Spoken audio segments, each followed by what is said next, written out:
Hello everyone, welcome back to another episode of r/MaliciousCompliance. In today's episode, my neighbors wanted to call a professional to mark their property line. My parents agreed. My 5-year-old son maliciously complied when I told him to get in the bath. I'm calling them, like I'm supposed to. Before we get started, make sure to subscribe so you will never miss a video. So let's get started. My neighbors wanted to call a professional to mark their property line. My parents agreed. This was a long time ago, but I remember it clearly. We moved into a community with tight space in between our house and our neighbors, and we didn't like them being able to see into our kitchen. We put up a bunch of plants, costing thousands, but my parents thought it would be worth it. A week later, my parents awoke to the plants completely chopped down. My father was furious and marched down to our neighbor's house. He told my father the plants were on his property line, therefore he had total right to take them down. He warned that if anything were to go on his property again, he would report us to the authorities immediately. Later that day, my father called the company that put in the plants, and with the warranty, we could have them replanted next week for no charge. We made sure there was no way it was on our neighbor's property. However, a few days later, we caught him chopping them down at 2 a.m. We called the police upon obstruction of property, and after a chat with my neighbor, he decided to call a professional and mark his property line. My father agreed. A few days later, I got home to find orange tape in my neighbor's yard. Apparently, his fence was 11 feet over our property line. We watched as he took down his fence, completely furious. Within the next month, we were enjoying our new space and privacy in our backyard, and my neighbor ended up losing 1/4 of his backyard. My neighbor ended up having to pay almost $10,000 for the destruction of our property, and we got to plant our plants again. That surveyor deserved a tip for providing that orange banner of victory. I've been that surveyor.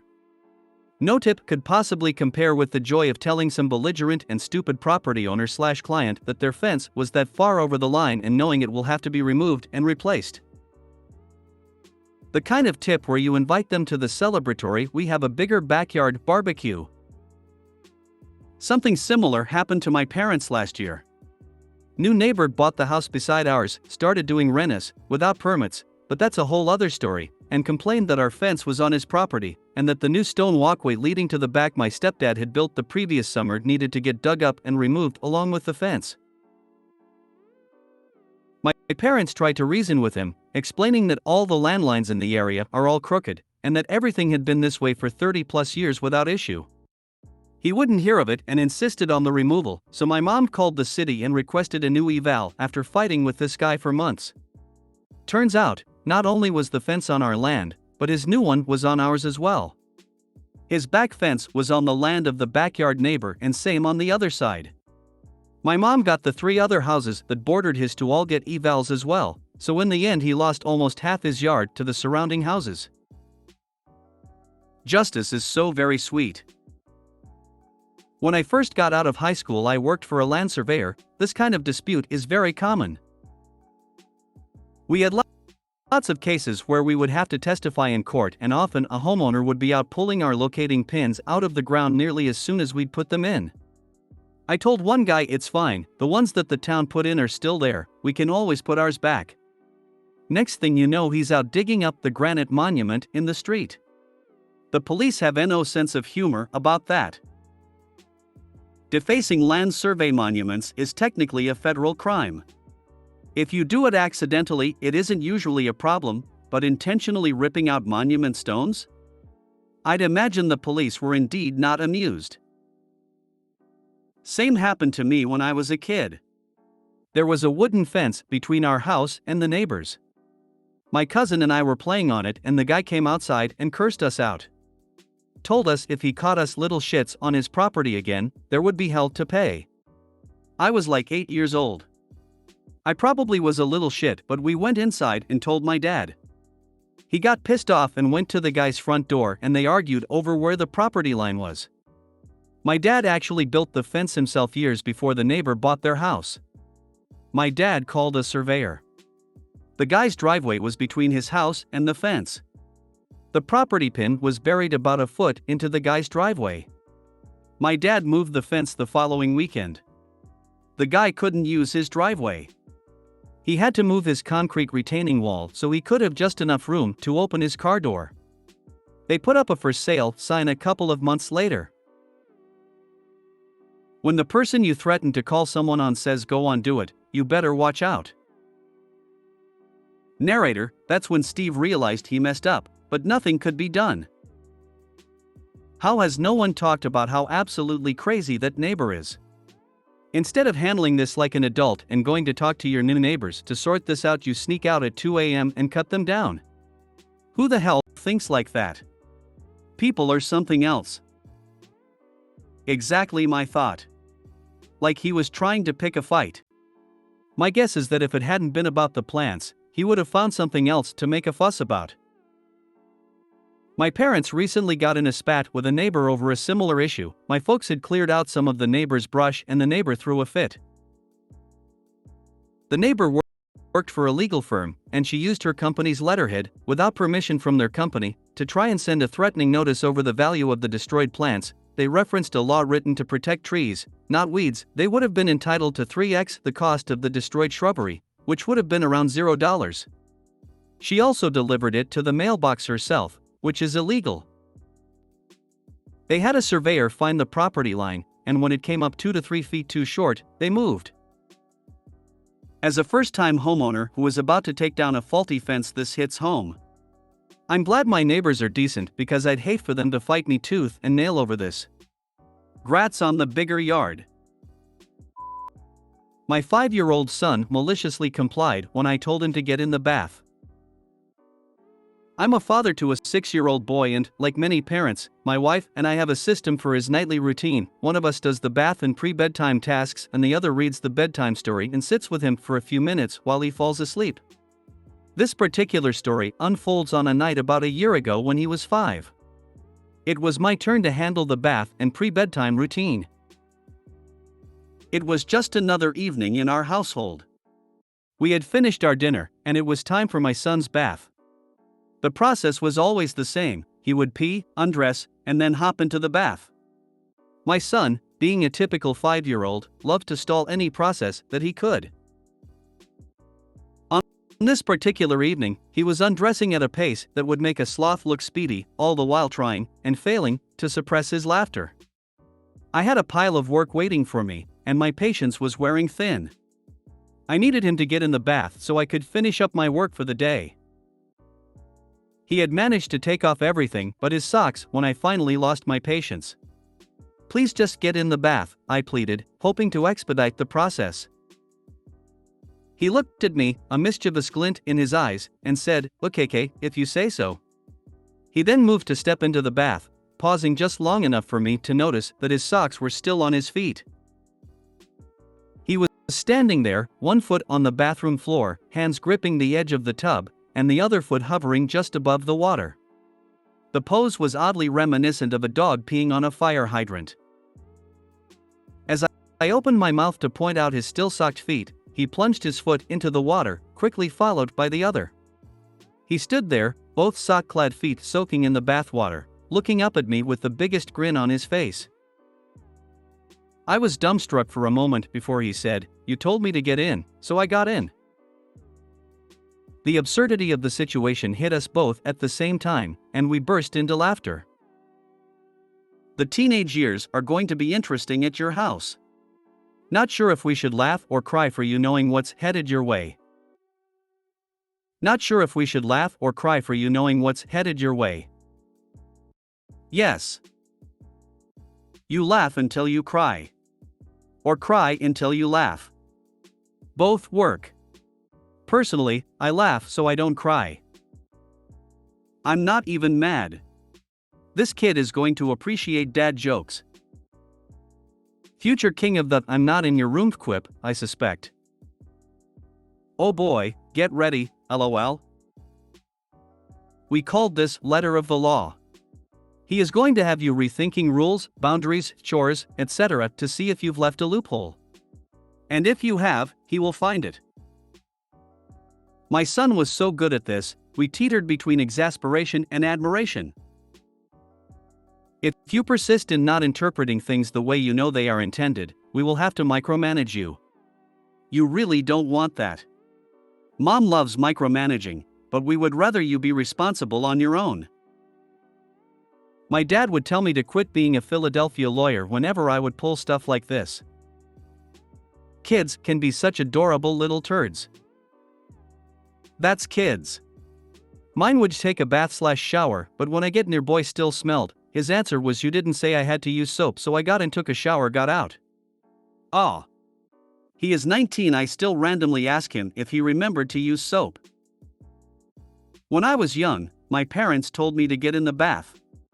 I did, and 15 minutes later they come see that I am in the tub with no water. They asked what I was doing. I said I was dry cleaning. Yeah, this was the conclusion I was expecting for OP's story. But I wasn't expecting dry cleaning, LMFAO, that was great. XD. This has been an irregularly occurring event at our house since our son was about the same age. Hell, there have been times I've picked him up, fully clothed, and put him in the bath and told him, I told you to get in the bath. It's never with malice and we never get mad at him, what's the point? It's some wet clothes. They're going in the washer anyway. Mine, when slightly older, would tell me, you said I had to shower. You didn't tell me I had to wash. Or variations on this. You didn't say I had to wash. With soap. Gets old after a while. My son, then 3 to 4, was playing with a toy, but was to have been picking things up to straighten. My wife told him to drop it. He looked her straight in the eyes, grinned a little, held his arm out to the side, and dropped it. That boy was a handful. Now 31, and a great young man. I'm calling them, like I'm supposed to. I work in sales and one of my jobs is to call pipeline leads. Pipeline leads are customers who we've spoken to in the past that didn't buy for whatever reason. Over the years I've had a few customers, leads, who very clearly had very sound and good judgment not to do business with me. It's not 'cause I'm bad or they are bad, it's 'cause we aren't a good fit for each other, and that's okay. Now I hate bugging those people. But my MGT wants us calling our entire pipeline every 90 days. Now in order to call those leads I go to their profile, and click the number and it dials on my computer and gets counted as a call. I also noticed, unless the software has detected we made positive contact with the person we are calling, the call timer is always at midnight. Since most of our calls go unanswered, midnight is a really common call time. I however noticed it takes like 2 or 3 rings for the call to even ring through to the client, tested this on my phone, and my coworker's phone. So I have a list of clients that I'm supposed to call every 90 days, I spread those clients throughout the 90 days. When I see a client I know doesn't want to talk to me, I hit the call button and then hang up right away. The person I called doesn't even get notified they got called, but on my metrics it shows that I called them. Since doing this my sales have gone up for a few reasons. One, I found a way to deal with the most annoying part of the job my manager has me doing, which makes my mindset better, which in turn means I sell better. I'm also not getting yelled at by people who are like, I told you, I am not buying your SHID, and my manager is stoked and loves to use me as an example to the other salespeople because my nickname has become Pipeline Master. Weird nickname, but whatever. The annoying thing is that you're falsely proving their strategy works and they're only going to double down tactic of making everyone call everyone all the time. It's annoying for customers and ultimately it will fail the business. Too bad you don't work at a place that values well-reasoned input from the front lines. I did try the well-reasoned input. It didn't work. If a salesperson called me every 90 days, I'd blacklist the whole company from using them. It's a long process, but I wouldn't rest until it happened. I have a window company that calls me every month or so. The most ridiculous part is that not only did I buy from them, I had every single window and door replaced. There is nothing I need them for, and despite explaining this several times, they still call. They did an excellent job, but they've turned a recommendation for into a recommendation against. The idiot boss calls you pipeline master? That's one of the funniest things I've heard all day. Pipeline Masters is a very famous surf competition on Hawaii North Shore. I am guessing that is the reference. More KPI bullshit. Always looking for some shortcut to make business more productive. Agreed, but it is wrong KPI bullshit. I see this a lot in my world, CX, service design. Nothing wrong with proper ones, e.g. improve customer satisfaction, where you might say the KPI is to raise your NPS or your Trustpilot/TripAdvisor/ whatever it is you keep track of as a KPI. Crucially, this doesn't specify how you will change the KPIs. That's ideally for a hypothesis and a trial. Before you do it at scale, you want to prove or disprove what actually moves the dial on them. But when a poorly qualified member of Manglement starts measuring the wrong things, short-term gains for them, long-term decline for the company unless it is caught. Exactly. It's always something that sounds impressive in a meeting but fails spectacularly when implemented on the front lines. As someone who hates these repeated calls from business that I won't buy from even after 10 years of working for the same mob, thank you. I've now gotten to the point that if the caller ID doesn't show a name against it from the GAL or my address book, I let voicemail screen calls just because they don't listen when I say I'm not interested and to remove me from calling lists. When I get a salesman that won't stop calling me, they get blacklisted from my company and put into a very special call handling system. If they find a way to continue calling, they get a C&D from the lawyers. This has never happened in the history of sales. You can pretend to be in the EU and send a GDPR request as soon as they know any personal information about you. If they've got any subsidiary within the EU or they may have obtained your information via European partners, they will probably comply. It's a little ridiculous what information can be requested, and if they've collecting some about you, a major hassle. You can also request deletion. I have a small property renovation company. We redo a whole property from top to bottom, one at a time. This means that we need long-term suppliers and contractors. I was recommended a company for bathroom supplies. They have quite a few branches but aren't national. I went there first as a private person, but they said they don't talk to the public because they are trade only. Fair enough. I told them I am from a company and I could open an account if that was the barrier. The sales lady asked how many bathroom we fit per year, to which the answer might be 4 to 5, but in 2 groups. So a house might need a bathroom, an ensuite and a guest toilet. We would do them at the same time, but then nothing for half a year. She said that she would call me every month to try to sell me the latest stuff. I said that is really not going to work and no, I'm not going to open an account. Having already started the process, she had got my phone number, and she called me about 5 days later to ask if I wanted to confirm the bathroom we had started pricing up. She wanted me to buy everything in that calendar month and storage for however long until it was fitting time, probably so she could hit a bonus. I vowed instantly I would never use that company ever. Doesn't your pipeline have a way to offload dead leads? Yes, and management reviews it when it happens. I do dead leads. Generally what I'll do will save up 6 or 7 unqualified leads and dead them all at the same time, then dead 2 or 3 extra. Their lead MGT policy is dumb, but overall I like it. If you made it to the end of the video, thanks for watching. Don't forget to like, subscribe and share, and we will see you in the next video.